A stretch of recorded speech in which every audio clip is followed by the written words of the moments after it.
On se plonge dans l'univers du groupe Tamala.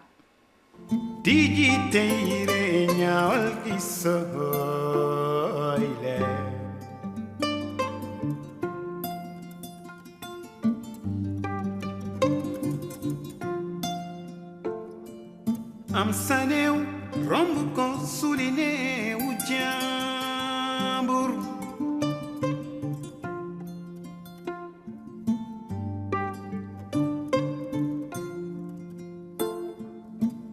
ayaumi saganga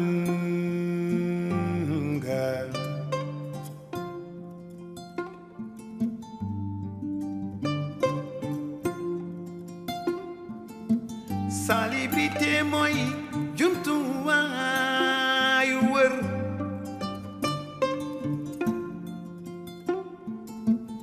kayit yaa ngi naaw xet gaa ngi ñëw.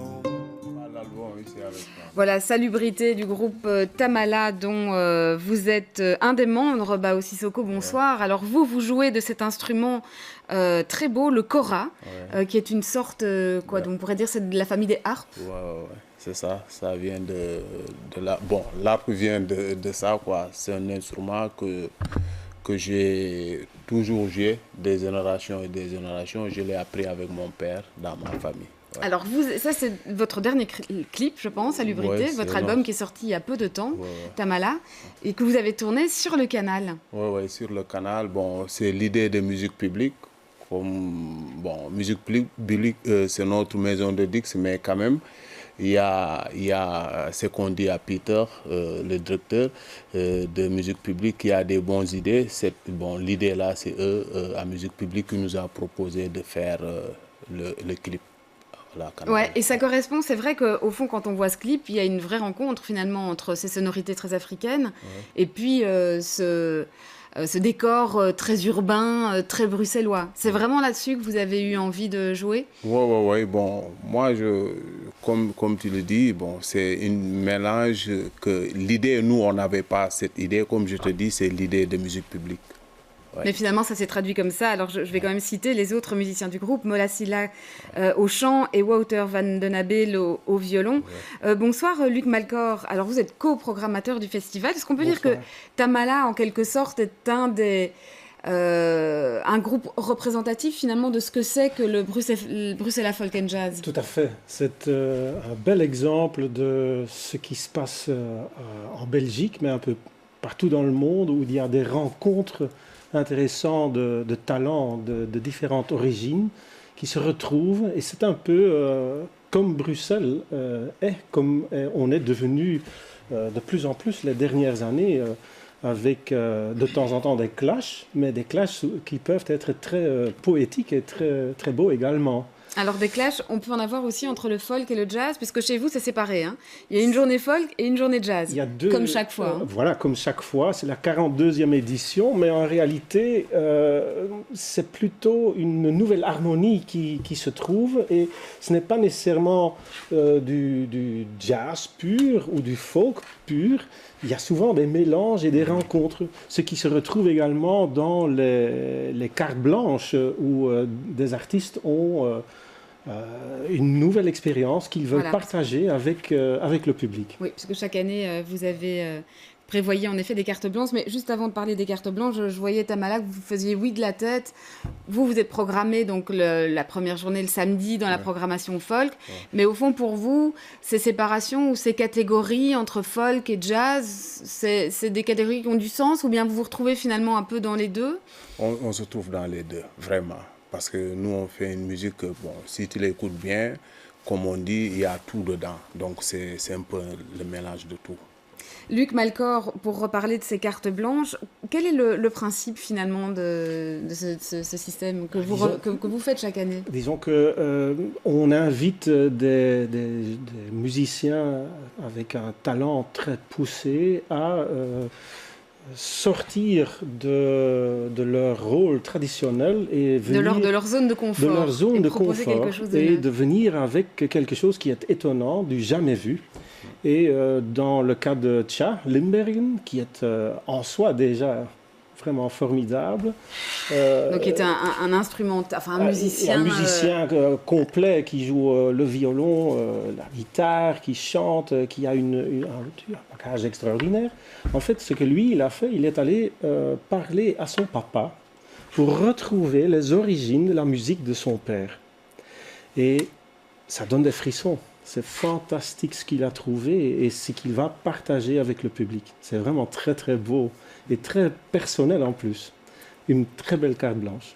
Alors, il y a aussi une carte blanche que vous avez donnée, ça c'est le lendemain, puisque c'est dans la journée de jazz, à Anne Nipol, qui est accordéoniste. Je vous propose qu'on écoute ce qu'elle fait pour en reparler ensuite.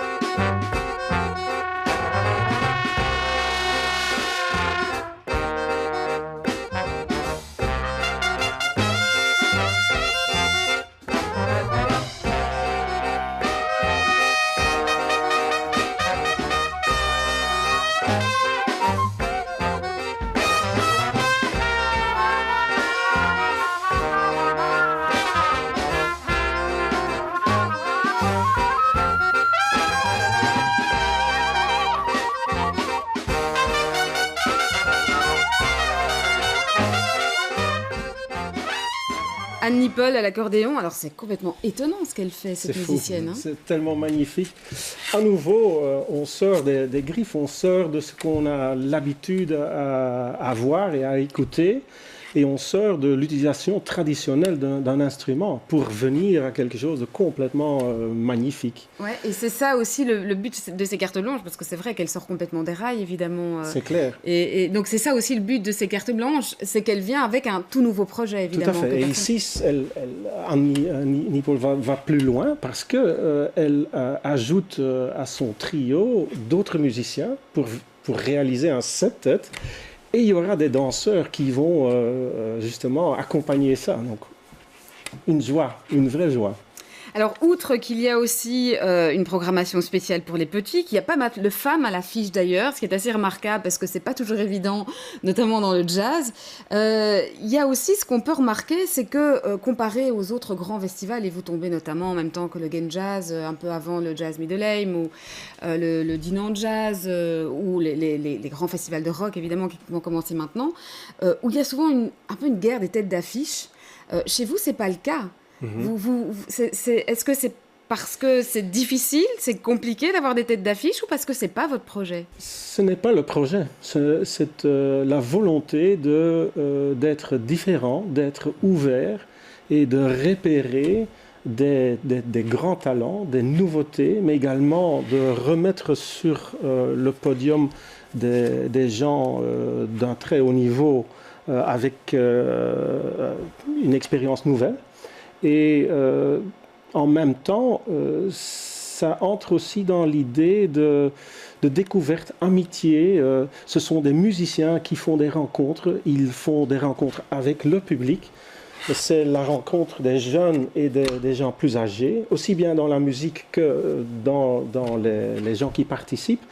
Et cette idée de joie et de fête, on la sent partout dans cette organisation et dans ce que les gens peuvent vivre au pied de l'Atomium. Alors, vous attendez combien de personnes l'année dernière? Il y en a eu combien? Ça dépend du temps, mais il fera beau, donc on aura sur les 2 jours 20 000 personnes. Allez, si vous savez déjà que le 7 et le 8 juillet, il fera beau, mais... Oui. Oui.